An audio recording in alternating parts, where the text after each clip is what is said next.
한 주일 동안 평안하셨습니까? 예. 2주 동안 사경회를 해서 제가 설교를 안 해가지고 설교하는 법을 잊어버리지 않았나 그런 생각을 했었습니다. 그래도 또 이렇게 준비하고 하게 되는 것 같습니다. 오늘은 You are free라는 그런 제목으로 말씀을 좀 나눠보려고 합니다. 경기도 양평에 가면 지금은 있는지 모르겠는데요. 전에는 천사원이라는 곳이 있었습니다. 이제 장애우들 생활시설이었습니다. 개신교에서, 그러니까 일반 일요일교에서 목회를 하시던 그 목사님과 사모님이 저희 교회로 개혁을 하셨고, 그리고 그 두 분이서 운영하시던 이제 장애인 시설이었던 거죠. 제가 한 15년 전쯤 토평교에서 목회를 하고 있을 때 이제 청년들과 한 달에 한 번씩 그곳을 방문했었습니다. 청년 중에는 이제 마술 같은 것을 좀 잘하는 청년이 있어서 그곳 아이들에게 이제 마술을 보여주기도 하고 같이 게임도 하고 준비해간 간식도 나누고 생일 파티도 하는, 그리고 또 이제 씻기 해주기도 하고 뭐 청소도 하고 하는 그런 봉사활동을 한 달에 한 번 정도 했었던 거죠. 한 번은 청년들이 그렇게 아이들과 더불어 좋은 시간을 보내고 있을 때 저는 그곳을 운영하시는 사모님과 한참 이야기를 나눌 수 있는 기회가 있었습니다. 사모님이셨지만 신학을 공부하셨고 교회에서 전도사로도 봉사하셨던 분이셨습니다. 사모님이 저에게 그때 이런 말씀을 하시더라고요. 목사님, 저는 성경을 그렇게 여러 번 읽으면서도 안식일이 토요일이라는 생각을 한 번도 해본 적이 없습니다. 지금은 구약 성경과 신약 성경에 기록된 안식일이라는 그 말을 보면 일곱째 날인 토요일이라는 것이 이렇게 분명하게 보이는데, 그때는 안식일이라는 그 단어를 읽으면서도 이것은 당연히 주일, 일요일을 말하는 거야라고 생각했다는 것이죠. 그리고 또 이렇게 말씀하셨습니다. 잘못 알고 있는 지식과 선입견으로 성경을 읽는 게 무섭다는 생각을 그래서 하게 되었습니다. 제7일은 여호와의 안식일이라고 하나님은 그렇게 여러 번 호소하고 계셨는데 저는 그 음성을 듣지 못했습니다. 저의 잘못된 지식과 선입견이 하나님의 호소를 외면하고 있었던 것이지요. 라고 그런 말씀을 하시는 것을 제가 들었습니다. 1633년, 그러니까 벌써 아주 오래전, 한 400년 전 일입니다. 이탈리아 법정에서 이런 일이 있었습니다. 70살의 노인 갈릴레오 갈릴레이는 그날 법정에 출석해서 이렇게 말했습니다. 피렌체 출신 빈센초 갈릴레이의 아들 나 갈릴레오 갈릴레이는 70살의 나이로 법정에 직접 출두하고 이단의 망언을 엄단하는 종교 재판관이신 여러 추기경 앞에 무릎을 꿇는 바입니다. 성서에 손을 얹고 맹세하거니와 나는 성스러운 카톨릭 교회와 교황께서 설교하고 가르치는 모든 것을 언제나 믿어왔고 지금도 믿고 있으며 하나님의 도움으로 앞으로도 그것을 믿을 것입니다. 나는 태양이 세계의 중심이며 움직이지 않고 지구는 세계의 중심이 아니며 움직인다는 나의 견해를 완전히 포기하라는 명령을 받았습니다. 1633년 6월 22일 나 갈릴레오 갈릴레이는 저의 주장 철회를 맹세하고 친필로 서명하는 바입니다. 갈릴레오 당시에는 여러분 이미 아시는 것처럼 이 모든 우주의 중심이 무엇이었어요? 지구였습니다. 그 지구를 중심으로 모든 것이 돌고 있다고 생각을 했습니다. 교회에서도 그것을 믿고 있었고 그것을 가르치고 있었던 거죠. 그런데 갈릴레오가 지구가 아니라 태양을 중심으로 지구도 회전 운동을 한다는 지동설을 주장한 겁니다.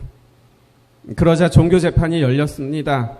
자신의 믿음을 계속해서 고집하면 죽을 수 있는 위기의 순간 갈릴레오는 자신의 주장을 철회합니다. 그리고 목숨을 건지게 되죠. 하지만 종교 재판소는 자신의 주장을 철회한 그 갈릴레오에게 가택 연금 3년형을 내립니다. 이제 옥에 가두는 것은 아니지만 집 밖을 나가지 못하게 3년 동안 가둬놓았던 것이죠. 그래서 갈릴레오는 죽을 때까지 가택연금을 당했습니다.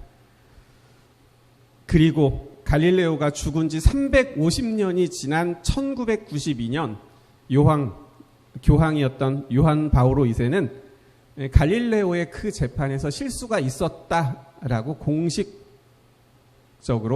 자신들의 실수를 인정하는 것을 발표했었던 거죠.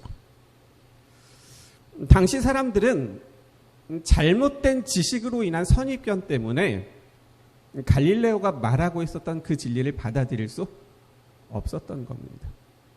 자신이 이미 가지고 있었던 생각 때문에 새로운 진리들을 뭐하지 못했던 거예요? 받아들이지 못했던 것이죠.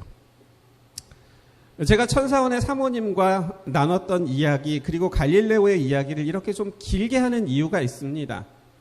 왜 그런가 하면 작년 연말부터 저도 이제 말씀을 다시 보면서 저에게도 그런 잘못된 선입견, 잘못된 지식 같은 것이 있다는 것을 알게 되었기 때문입니다. 조금 더 명확하게 말씀을 드리면 제가 가지고 있었던 선입견과 제가 가지고 있었던 잘못된 지식으로 성경을 읽고 있었기 때문에 하나님께서 하시는 그 말씀을 온전히 이해하지 못한 채 때로는 오해하고 있었다는 그것을 알게 되었다라는 것이지요. 바로 본론으로 가겠습니다. 먼저 펴실 말씀은 창세기 2장 16절입니다. 창세기 2장 16절 말씀입니다.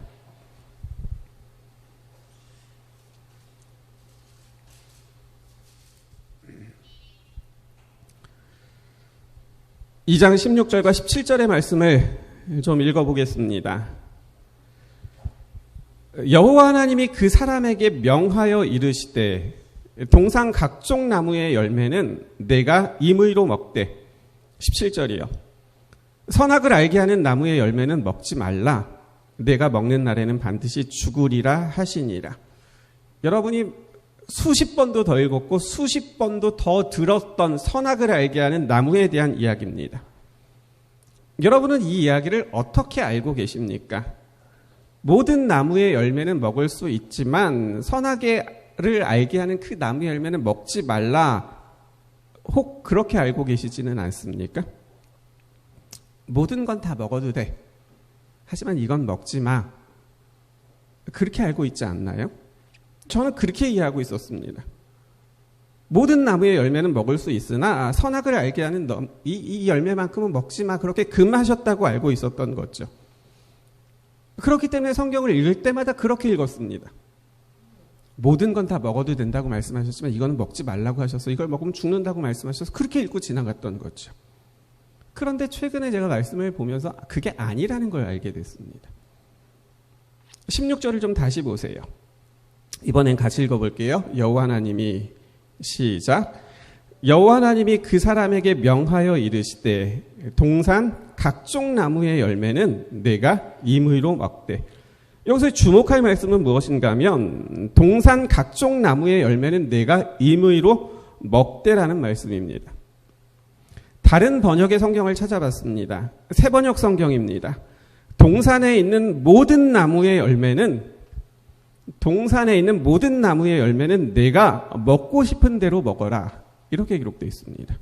공동번역 성경입니다. 이 동산에 있는 모든 열매는 무엇이든지 마음대로 따 먹어라. 이렇게 기록되어 있습니다. 쉬운 성경입니다.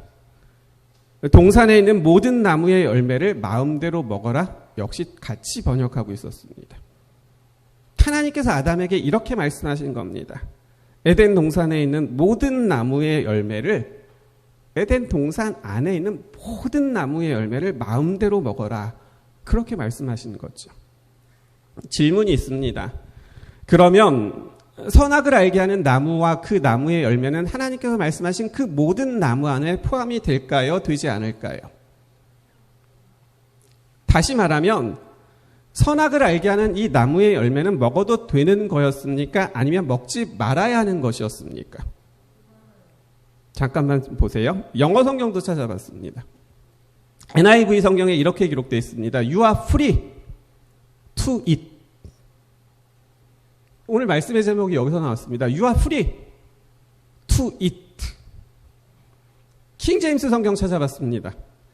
You may freely eat. 하나님께서 하신 말씀을 영어 성경에서는 이렇게 기록하고 있는 겁니다. You are free. You may freely eat. may라는 단어를 사전에서 찾아봤습니다. 허락을 나타내는 조동사로 설명하고 있었고 무엇을 해도 좋다라고 말하고 있었습니다. 먹어도 좋다는 겁니다. 모든 나무의 열매는 먹을 수 있지만 이것만 선악을 알게 하는 나무의 열매 이것은 먹지 말라가 아니었다는 겁니다. 선악을 알게 하는 나무의 열매도 먹을 수 있었습니다. 선악을 알게 하는 나무의 열매도 하나님께서 뭐 하지 않으셨어요? 금하지 않으셨다는 겁니다. free, eat, freely eat. may, 그렇게 해도 좋다라는 말씀이시죠. 자유롭게 먹을 수 있었고 그 자유를 아담에게 주셨던 거죠. 그러면 질문이 생깁니다. 그렇죠? 이제 우리가 기존에 알고 있었던 것에 대한 질문입니다. 17절 분명히 먹지 말라고 말씀하지 않으셨습니까? 우리가 읽은 것처럼 먹지 말라고 기록되어 있습니다. 그렇기 때문에 17절 말씀의 해석이 중요한 겁니다. 그런데 감사하게도 17절 말씀을 해석할 수 있는 이 말씀을 더 잘 해석할 수 있도록 도움을 주는 말씀이 있었습니다. 그 말씀을 보고 올게요. 요한복음 12장 47절을 보세요. 요한복음 12장 47절입니다.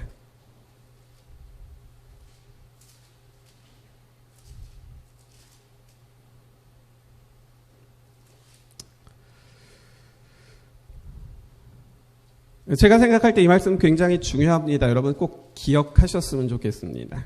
요한복음 12장 47절입니다. 이 말씀 큰 소리로 같이 읽어보겠습니다. 같이 읽습니다. 시작.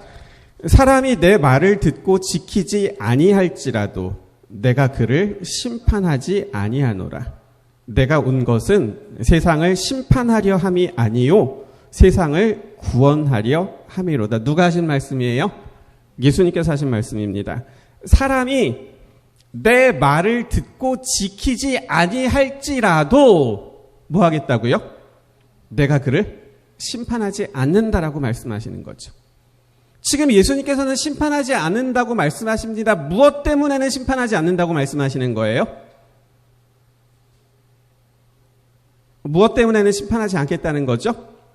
앞에 나왔잖아요. 하나님의 말씀을 듣고 그 말씀을 지키지 않는 것 때문에는 심판하지 않겠다라고 말씀하시는 거죠. 그렇죠? 이 말씀은 저에게 충격적이었습니다. 이제 요새 제가 주한이 얘기를 하는데 오늘도 조금만 할게요. 너무 긴장하지 마시고요. 저희 교회 이제 주한이가 태어나서 벌써 3살입니다. 그렇죠? 시간이 참 빨라요. 근데 이렇게 옆에서 이렇게 좀 지켜보니까 이 주한이가 좋아하는 과자가 있습니다. 옥수수로 만든 이 뻥튀기 과자인데 이 손톱보다 조금 더 작은 그런 알갱이의 과자입니다. 근데 주한이가 그 과자를 정말 좋아해요. 그래서 다른 것들은 이제 쌀로 뻥튀기 한 거 있잖아요. 그런 거나 이제 밥을 주면 밥알이나 이런 건 다른 사람들이 옆에서 하면 이렇게 하나씩 넣어주기도 하는데 이 옥수수 뻥튀기 과자는 절대로 안 줘요. 옆에서 입을 벌려도 주는 척해요. 여기 주는 척하다가 다시 갖고 와서 씹으면서 자기 입에 계속 그렇게 넣어요. 누구에게 주는 걸 한 번도 보지 못했어요. 그러니까 이제 주한이 엄마가 옆에서 말을 하죠. 주한아, 그렇게 하면 안 돼. 옥수수 뻥튀기 과자도 옆에 사람에게 나눠줘야 돼. 라고 그렇게 말을 합니다. 그런데 주한이가 그 말을 들어요, 안 들어요? 안 듣습니다. 다른 말은 잘 들어요. 기도하면 뭐 기도하는 표현도 하고, 노래하면 노래도 하고, 뭐 이렇게 좀 춤춰봐 그러면 춤도 추고, 다른 건 다 하는데, 다른 건 정말 다 하는데, 그거는 안 해요. 그 말을 듣는 건 아직 한 번도 보지 못했어요. 이제 한번 생각을 해보겠습니다. 그러면 주한이 엄마가 주한이에게 다른 건 다 잘 듣는데 그 말을 듣지 않는다. 그 말은 듣지 않는다고 이 주한이를 심판하는 게 맞습니까? 한번 생각을 해보는 거죠. 주한이 엄마가 이렇게 말하는 거죠. 주한이는 엄마 말을 듣지 않았으니까 심판을 받아야겠다. 주한이는 엄마 말을 듣지 않았으니까 너는 죽어야 돼. 주한이 엄마가 이렇게 말을 하면 어떨까요? 그렇게 말할 리도 없지만 만약에 주한이 엄마가 그렇게 말을 했다면 오히려 주한이 엄마가 아동학대죄로 경찰서에 잡혀갈 겁니다. 그렇죠? 요새 뭐 또 정인이 사건이다 그래가지고 막 아주 사회적으로 그런 일들이 떠들썩한 분위기잖아요. 창세기 2장 16절에서 하나님은 아담에게 모든 나무의 열매를 먹으라고 하셨습니다. You are free. You may freely eat. 그렇기 때문에 아담은 생명나무의 열매뿐 아니라 선악을 알게 하는 나무의 열매도 자유롭게 먹을 수 있었습니다. 선악을 알게 하는 나무의 저 열매를 먹고 싶은데 참고 저걸 내가 먹고 싶은데 이거 먹지 말아야지 하고 막 돌이키고 막 그렇게 하지 눈치 볼 이유가 없었다는 것이죠. 그러면 하나님께서 말씀하신 17절의 말씀의 뜻은 도대체 무엇일까요? 창세기 2장 17절입니다. 선악을 알게 하는 나무의 열매는 먹지 말라. 내가 먹는 날에는 반드시 죽으리라 하시니라. 그럼 도대체 이 17절의 말씀의 의미는 뭘까요? 이 말씀도요. 이 말씀의 뜻이 무엇인지를 더 쉽게 깨달을 수 있도록 가르쳐주는 말씀이 있었습니다. 이제 그 말씀도 한 말씀 보고 올게요. 이번에는 요한복음 15장입니다. 5절을 보세요. 15장 5절이요. 요한복음 15장 5절입니다. 나는 포도나무여 너희는 가지라. 그가 내 안에 내가 그 안에 거하면 사람의 열매를 많이 맺나니 나를 떠나서는 너희가 아무것도 할 수 없습니다. 보세요. 예수님께서 말씀하십니다. 사람이 내 안에 거하고 내가 그 사람 안에 거하면 그 사람이 열매를 많이 맺지만 그 사람이 나를 떠나서는 아무것도 할 수 없다고 말씀하시는 거죠. 이 말씀이 창세기 2장 17절의 말씀을 이해할 수 있도록 돕는 역할을 합니다. 여러분 이 말씀을 읽으니까 이게 뭐구나라고 이렇게 좀 감이 좀 잡히시나요? 이제 좀 보세요. 하나님이 아담에게 말씀하시는 겁니다. 아담아, 내가 너를 사랑해서 창조했어. 나는 너를 영원히 사랑할 거야. 그런데 아담, 나는 내가 좋아서 너를 이렇게 사랑하지만 나는 네가 좋아서 내가 이렇게 너를 사랑하지만 너는 내가 마음에 들지 않을 수도 있어. 그치? 내가 마음에 들지 않는데 네가 나를 사랑해야 된다면 그건 너에게 힘든 일이잖아. 그래서 나는 너에게 나를 선택하지 않을 자유를 줬어. 그렇기 때문에 너에게는 나는 너를 사랑하지만 네가 그 사랑을 받아보아 이건 마음에 별로 안 들어 라고 생각하면 그것을 거절할 수 있는 자유가 너에게 있어. 네가 나를 사랑하지 않는 것을 선택하는 것, 그것이 바로 이 선악을 알게 하는 나무의 열매를 먹는 거야. 사랑하는 사람하고는 같이 있는 것이 기쁨이고 같이 있는 것이 행복이고 시간 가는 줄 모르지만 만약에 사랑하지 않는 사람과 계속해서 같이 있어야 되는 그게 얼마나 힘들고 어렵고 고통스럽겠니? 그렇기 때문에 사랑하지 않는 사람하고는 같이 있을 수 없는 거잖아. 그렇기 때문에 네가 그것을 선택하면 나하고 분리되는 거예요. 그런데 너는 스스로 존재할 수 있는 창조주가 아니잖아. 너는 피조물이잖아. 스스로 존재할 수 없잖아. 그렇기 때문에 네가 나와 분리되면 너에게는 죽음이라는 것이 찾아올 수밖에 없는 거야. 하지만 네가 나를 선택하지 않으므로 너에게 죽음이 온다 해도 나는 절대로 내가 너를 사랑하기 때문에 그 꼴을 내가 볼 수가 없어. 그렇기 때문에 나는 너를 절대로 죽게 하지 않을 거야. 너는 나를 사랑하지 않을 수 있지만 그래도 나는 너를 사랑하기 때문에 혹 내가 너의 자유로 나를 선택하지 않아서 네가 죽음의 위치에 이른다 할지라도 나는 네가 내 말을 따르지 않았다고 심판하거나 죽게 하지 않을 거야. 나는 네 인생을 그래도 네가 살아갈 수 있게 할 거야. 그러면서 기다릴 거야. 네가 나를 선택해 주기를. 그러다가 정말 네가 내 사랑을 다시 깨달아 알게 되면 그때 나는 너에게 내가 정말 너에게 주고 싶은 영원한 생명을 너에게 다시 줄 거야. 그렇기 때문에 창세기 2장 17절의 말씀은 내가 그만 선악을 알게 하는 그 나무의 열매를 먹으면 너는 죽을 거야. 그러니까 절대로 내 말을 듣고 이것을 먹지 마 라는 명령의 말씀이 아니라 네가 나를 선택하지 않아서 나를 사랑하지 않아서 네 자유로 나를 선택하지 않게 되면 너는 스스로 존재할 수 없는 존재이기 때문에 사람이기 때문에 내게 무슨 일이 일어날지에 대한 무엇인 거예요? 설명인 거죠. 그리고는 그렇기 때문에 네가 그것을 선택하지 않았으면 좋겠다라는 하나님의 호소였던 것이죠. 여러분 아담이 창조됐을 때를 한번 생각해 보세요. 하나님은 사랑해서 창조하셨어요. 그렇죠? 근데 아담은 자기가 창조되는지 알았어요? 몰랐어요? 몰랐어요. 어느 날 눈을 떠보니까 자기가 있는 거예요. 자기가 어떻게 창조되는지도 몰랐어요. 어떻게 존재하게 됐는지도 모른 거죠. 하나님께서 자기를 빚으시는 그 모습도 하나도 몰라요. 왜냐하면 다 빚으신 다음에 생기를 불어넣으셨고 그제서야 살아있는 우리의 모습처럼 됐기 때문에 그런 거죠. 어느 날 갑자기 존재하게 된 거죠. 하나님이 자기를 사랑한다고 말씀하십니다. 그런데 하나님이 자기 말만 따르라고 합니다. 이 모든 걸 다 주겠다고 하십니다. 그런데 내 말을 듣지 않으면 죽인다고 하는 겁니다. 그럼 어떨까요? 이거 좀 무섭고 막 공포스럽고 그렇지 않습니까? 이런 억지가 어디 있습니까? 그렇기 때문에 예수님께서 말씀하신 겁니다. 그것이 우리가 앞에서 읽었던 요한복음 12장 47절입니다. 사람이 내 말을 듣고 지키지 아니할지라도 내 말을 듣고 뭐 할지라도 지키지 아니할지라도 내가 그것 때문에 그를 심판하지 않겠다는 겁니다. 내가 이 세상에 온 것은 세상을 심판하려 하는 것이 아니라 어떻게 해서든지 구원하려고 함이라고 말씀하셨던 것이죠.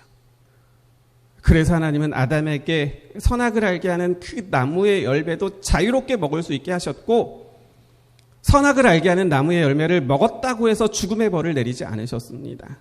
다만 하나님을 선택하지 않았을 때 피조물인 아담에게 어떤 일이 일어나는지에 대해서 설명하셨던 겁니다. 너는 스스로 존재할 수가 없는 거야. 그것이 요한복음 15장 5절 말씀인 거죠. 내가 너 안에, 네가 내 안에, 그렇게 우리가 사랑의 관계를 맺으면 너는 무엇이든지 할 수 있지만 네가 내게서 떨어져 나가면 마치 그 나무에서 떨어져 나간 그 가지처럼 할 수 있는 것이 아무것도 없어. 이것이 너의 실체라고 가르쳐 주셨던 것이죠. 그렇기 때문에 우리가 앞에서 읽었던 2장 17절의 말씀은 이거 먹어야 돼, 이거 먹지 않으면 죽을 거야 라는 그런 말씀이 아니라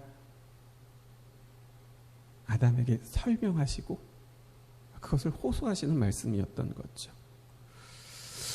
그럼 정말 호소하시는 것이 맞았을까요?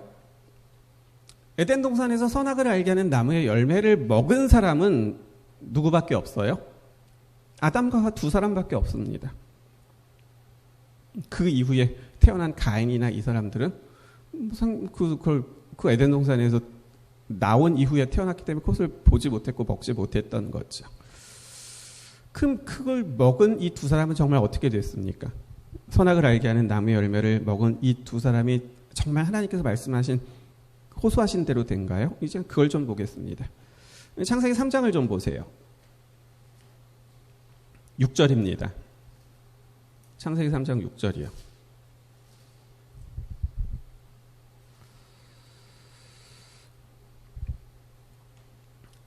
여자가 그 나무를 본즉 먹음직도 하고 보암직도 하고 지혜롭게 할 만큼 탐스럽기도 한 나무인지라. 여자가 그 열매를 따 먹고 자기와 함께 있는 남편에게도 주매 그도 먹은지라. 여자가 그 열매를 따 먹습니다. 선악을 알게 하는 나무의 열매였죠. 그리고 여자가 또 따서 남편 아담에게도 줍니다. 그래서 아담도 그 열매를 먹습니다. 우리가 아는 얘기죠. 근데 어떻게 돼요? 7절하고 8절 보세요. 7절하고 8절이요. 이에 그들의 눈이 밝아져 자기들이 벗은 줄을 알고 무화과 나무 잎을 엮어 치마로 삼았더라. 8절. 그들이 그날 바람이 불 때 동산에 거니시는 여호와 하나님의 소리를 듣고 아담과 그의 아내가 여호와의 낯을 피하여 동산나무 사이에 숨은지라. 우리가 읽은 말씀은 어떻게 됐다고 기록하고 있습니까? 우선은 그들의 눈이 밝아졌습니다. 자기들이 벗은 줄 알고 무화과 나무 잎을 엮어서 치마로 삼았습니다. 8절에 보니까 그날 바람이 불 때, 여러분 가지고 계신 성경은 그렇게 되어 있지만 개역 한글 성경, 복음 성경을 가지고 계신 분들은 이렇게 기록되어 있을 겁니다. 날이 서늘할 때에. 그래서 이 사람들이 서늘하다는 것을 느끼기 시작합니다. 그리고는 하나님의 음성을 피해서 듣고 아담과 하와가 피해서 숨게 됐죠. 이런 일들이 있었다라고 설명하는 거죠. 얼뜻 보아도 다른 건 다 안 좋아 보여요. 그렇죠? 서늘하다는 것을 느낀 것과 숨은 것과 그다음에 벌거벗은 것을 느낀 것. 그러면 첫 번째 거는 어때요? 눈이 밝아졌다는 건 어때요? 다른 건 모르겠지만 이건 좀 좋아진 거 아닙니까? 근데 그렇지 않습니다. 지금 우리 성경에는 밝아졌다라고 기록하고 있어서 우리가 생각하기에 이게 좀 침침하게 보이던 것들이 더 잘 보이게 됐다. 그렇게 이해할 수 있지만 그 의미가 아닌 거죠. 히브리 성경하고 영어 성경을 찾아보면 이 밝아졌다라는 말을 어떤 단어로 사용하고 있냐면 오픈이라는 단어로 쓰고 있습니다. 열렸다라는 겁니다. 밝아졌다가 아니라 열렸다라는 거죠.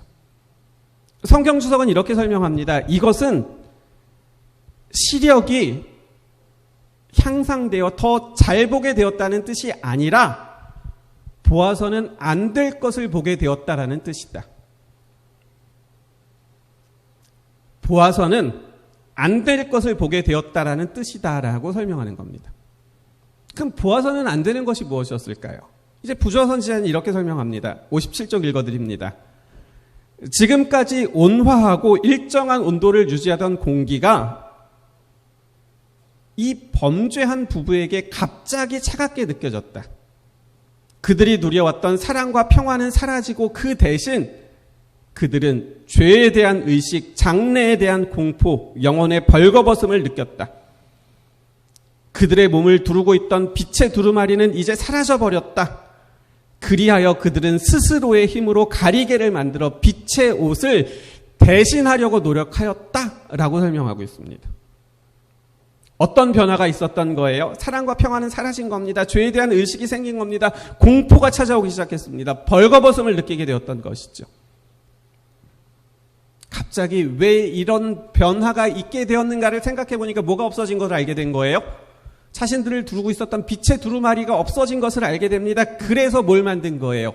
그것을 대신하기 위해서 무화과 나무 잎을 엮어서 하나님께서 주셨던 그 임재의 옷이 사라져버리죠. 그걸 대신하기 위해서 무화과 나무 잎을 엮어서 치마를 만들어서 입었던 것이죠. 선악을 알게 하는 나무의 열매를 먹었을 때 두 사람에게 일어난 변화였습니다. 하지만 그 두 사람이 뭐 하진 않았어요? 죽지는 않았습니다. 그런데요, 성경은 3장 21절을 기록하고 있습니다. 21절 보세요. 창세기 3장 21절이요. 두 사람은 죽지 않았는데 창세기 3장 21절은 이런 말씀을 기록하고 있습니다. 여호와 하나님이 아담과 그의 아내를 위하여 가죽옷을 지어 입히시니라. 분명 선악을 알게 하는 나무의 열매를 먹은 아담과 하와는 뭐하지 않았는데요. 죽지 않았는데 어떤 변화를 느낀 것은 맞지만 그들은 죽지 않았는데 그날 그 에덴 동산에 무엇이 있었던 거예요? 죽음이 있었습니다. 가죽옷은 어떤 동물이 죽어야만 그것을 얻게 되는 거잖아요. 그렇죠? 제가 며칠 전 운전하면서 라디오에서 들었는데 요새 우리가 겨울 되면 뭐 많이 입어요? 패딩. 어떤 패딩이요? 오리털 패딩. 혹시 누구 입고 계십니까? 근데 라디오에서 말하기를 한 사람이 입고 있는 그 오리털 패딩을 만들기 위해서는 오리가 몇 마리가요? 몇 마리일까요? 뭐 엑스라지하고 스몰은 좀 차이가 있겠죠, 그렇죠? 하지만 평균적으로 보면 오리털 패딩 한 마리를 위해서는 오리가 20마리 죽어야 된답니다. 20마리의 오리가 죽어야만 사람이 입게 되는 오리털 패딩 하나가 생긴다라고 말하고 있죠. 그렇기 때문에 3장 21절에 나오는 그 가죽옷은 하나님께서 그 두 사람을 위해서 만들어주신 그 가죽옷은 무엇이 있었던 것을 말하는 거예요? 죽음이 있었던 것을 말하는 거죠.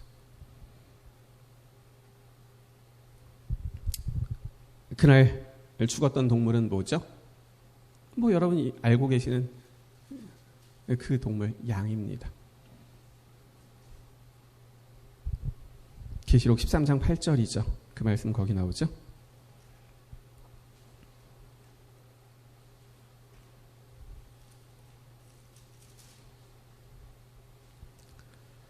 계시록 13장 8절, 지금 여러분이 가지고 계신 성경은 이렇게 기록합니다. 죽임을 당한 어린 양이라고 표현하고 있는데요.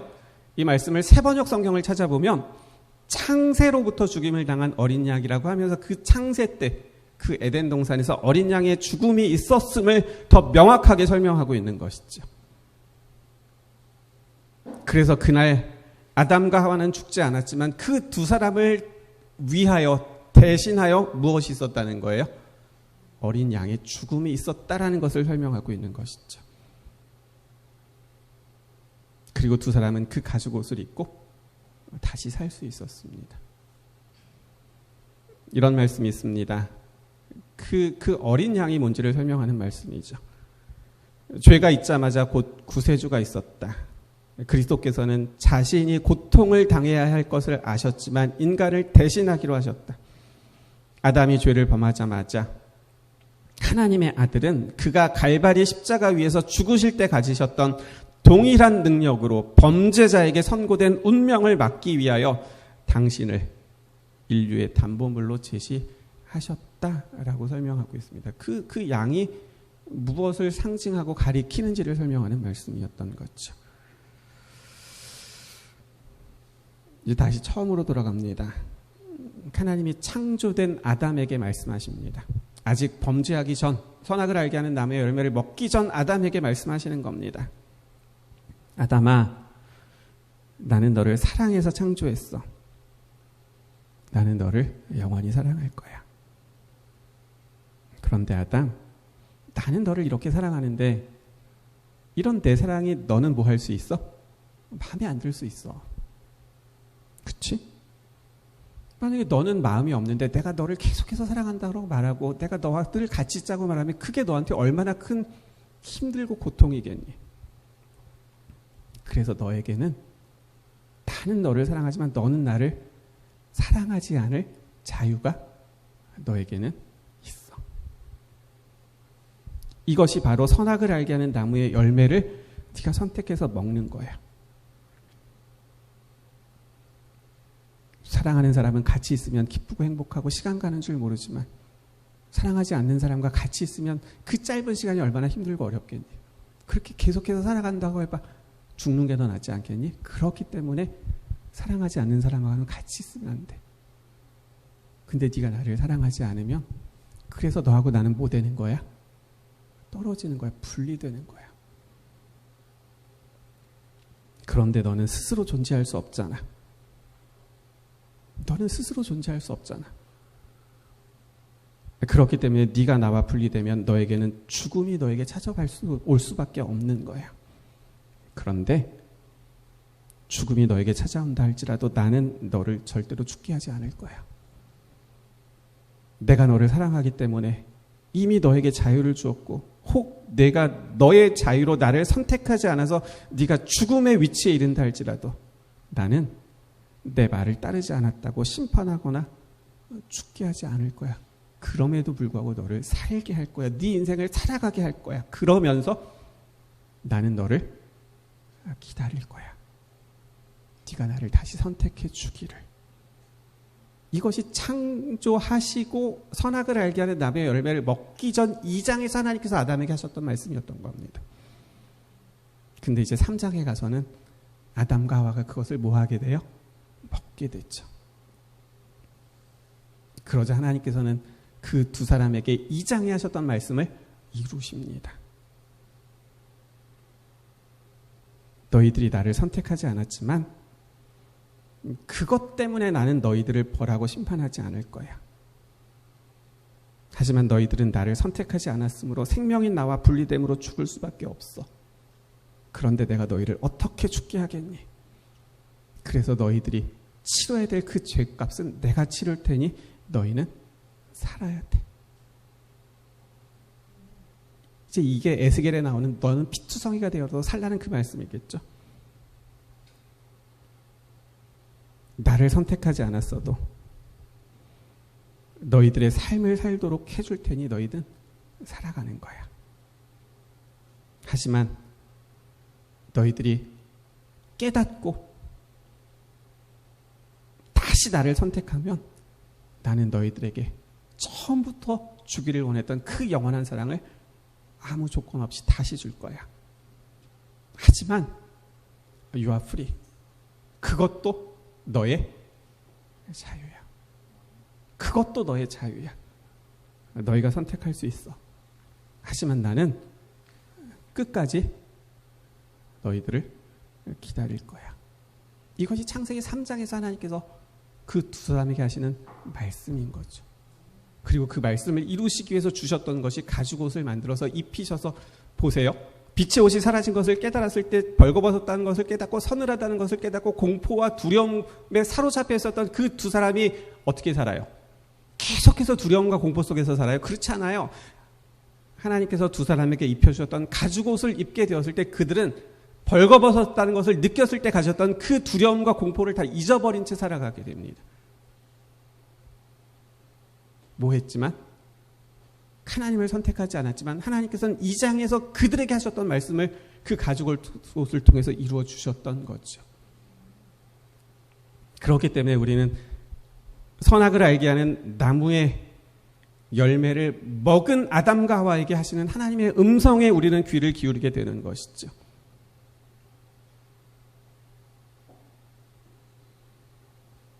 저는 다시 말씀하시는 하나님의 음성이 떨리는 음성이었다고 생각이 됩니다. 저에게는 그렇게 들리더라고요. 그래도 나는 너를 사랑하는데 너도 나를 사랑해 주겠니? 라는 두 사람을 향한 창조의 또 하나의 고백으로 들리는 것이죠. 내 말을 듣지 않으면 죽여버릴 거야 라고 협박하는 것이 아니고 내 말을 무조건 듣고 따라야 돼 명령하는 것이 아니라 내 마음대로 너를 창조해서 미안해. 왜냐면 우리는 저거 없잖아요. 그렇죠? 우리가 선택해서 태어난 건 아니잖아요. 그렇죠? 아담도 마찬가지였잖아요. 하지만 내가 너를 사랑해서 창조하고 내게 생명을 준 거야. 그런데 내게는 내 사랑보다 네 사랑, 네 선택이 더 중요해. 그래서 나는 너에게 자유를 줄 거야. 너는 뭐든지 선택할 수 있어. 나를 선택할 수 있어. 하지만 나를 선택하지 않을 수 있어. 네가 나를 선택하지 않는다고 해서 내가 그것 때문에 화내고 그러지 않을 거야. 나는 너를 사랑하니까. 그런데 나를 선택하지 않게 되면 너는 피조물이기 때문에 스스로 존재할 수가 없는 거야. 그러면 너는 죽음이 내게 찾아올 수밖에 없어. 너는 죽음에 이르게 되는 거야. 그런데 그 죽음의 문제도 내가 해결해 줄게. 그러니 네 인생을 살아가다가 혹 내 생각이 나거든. 그래서 다시 내게로 오게 되면 나는 너를 다시 사랑할 거야. 이게 누가복음 15장에 나오는 그 집을 나간 둘째 아들이 돌아왔을 때 아버지가 누더기가 걸친 옷을 입고 왔지만 그 아들에게 네가 뭐 했는지 하나도 묻지 않고 뭐예요? 가서 끌어안고 자기 옷을 벗어서 덮어주고 온전하게 회복시켜주는 그 이야기인 거잖아요. 그렇죠? 그리고 나는 언제까지든지 그때까지 끝까지 기다릴 거야 라고 말씀하시는 거죠. 사랑하는 성도 여러분, 근데 이제 제가 성경을 다시 보니까 그렇게 보이는데 그 전에는 앞에서 말씀드렸던 것처럼 우리가 가지고 있는 선입견, 이 잘못된 건지 잘못되지 않은 건지도 알지 못한 채 가지고 있는 그 성경에 대한 내 지식으로 말씀을 보니까 뭐가 들리지 않는 거예요? 하나님의 말씀이 들리지 않는 거예요. 우리를 향한 호소가 들리지 않는 거죠. 성경을 봐도 모든 걸 먹으라고 하셨지만 이건 먹지 말라고 하셔서 그 마셔서 먹으면 죽는다고 말씀하셔서 그냥 지나가게 되는 겁니다.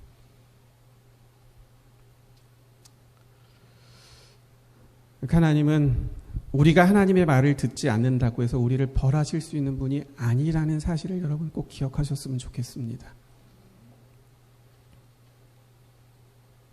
우리가 하나님을 선택하지 않고 우리 마음대로의 삶을 살아도 하나님은 우리가 살아갈 수 있도록 하나님을 선택하지 않은 우리를 그분은 오늘도 나를 돕고 계시다는 사실을 여러분 기억하셔야 합니다. 여러분 이 말씀을 이해할 수 있으시겠습니까? 예. 하나님이 만약에 순종하고 말 잘 듣는 사람에게만 복을 주시고 그 사람의 생명만 유지하신다면 지금 이 세상을 살아가고 있는 사람들 가운데 살아있을 사람이 있어요? 없어요? 하나도 없습니다. 그게 팩트인 겁니다.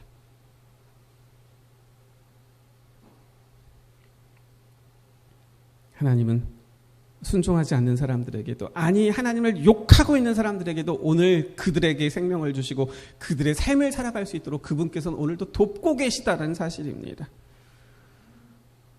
그리고 기다리십니다.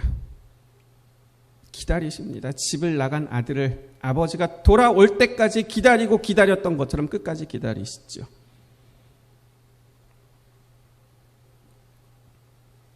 이것이 창세기 2장이 그리고 3장이 우리에게 보여주는 하나님의 모습이고 그분의 마음이고 오늘 우리를 향하신 그분의 사랑인 것이죠. 우리가 기억할 것이 있습니다. 내가 믿음대로 살지 못하면 어떡하지? 내가 말씀에 순종하지 못하면 어떡하지라는 여러분 그런 염려와 걱정은 좀 내려놓게 되시기를 바랍니다. 이 말은 순종하지 말라고 장려하는 것이 아니고요. 교회 오지 않을 자유를 하나님 여러분에게 주셨으니까 다음 주부터 교회 오지 마세요라고 제가 여러분을 내쫓는 말씀이 아니고요. 오늘 우리를 향하여 그분께서 가지고 계신 그 마음과 사랑이 무엇인지를 우리가 좀 바르게 깨달을 필요가 있다고 말씀드리는 것이죠. 내가 말씀대로 살아야 되는데 내가 믿음대로 살아야 되는데 그런 신앙의 조바심을 여러분 좀 갖지 않게 되시기를 바랍니다. 우리가 순종 못한다 해서 하나님 우리 벌하시지 않으십니다. 그분은 우리를 사랑하십니다. 이제 정확히 12시 이제 마지막 말씀을 우리 다 같이 읽고 마치겠습니다. 로마서 5장입니다. 로마서 5장 6절, 7절, 8절 말씀 우리 같이 읽고 마치겠습니다. 로마서 5장 6절, 7절, 8절입니다. 우리 같이 읽어보겠습니다. 시작. 우리가 아직 연약할 때에 기약대로 그리스도께서 경건하지 않은 자를 위하여 죽으셨도다. 의인을 위하여 죽는 자가 쉽지 않고 선인을 위하여 용감히 죽는 자도 혹 있거니와 우리가 아직 죄인 되었을 때에 그리스도께서 우리를 위하여 죽으심으로 하나님께서 우리에 대한 자기의 사랑을 확증하셨느니라. 우리가 아직 연약할 때에, 우리가 여전히 죄인 되었을 때에 그런 우리의 연약함을, 그런 우리의 죄됨을 너 왜 그래라고 말씀하시는 것이 아니라 우리의 있는 그대로 계속해서 사랑하시는 그분이 오늘 여러분이 아버지라고 부르는 여러분의 하나님이라는 사실을 오늘 이 시간 꼭 기억하게 되시는 우리 모두가 되시기를 바라면서 오늘 말씀을 마치겠습니다.